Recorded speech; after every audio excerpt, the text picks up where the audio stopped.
रही लपके नगवा खाड़े पानी बपसे अगवा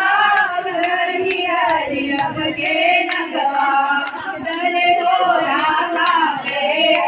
परनवा शिव शंकर दानी दरे डोरा लागे परनवा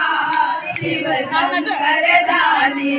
कोई नानी मातल बोलयनवा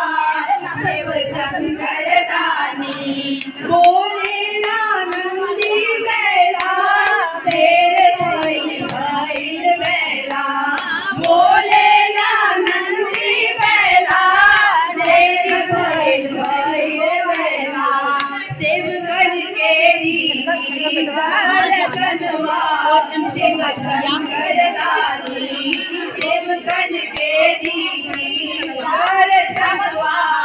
शिव शंकर दानी।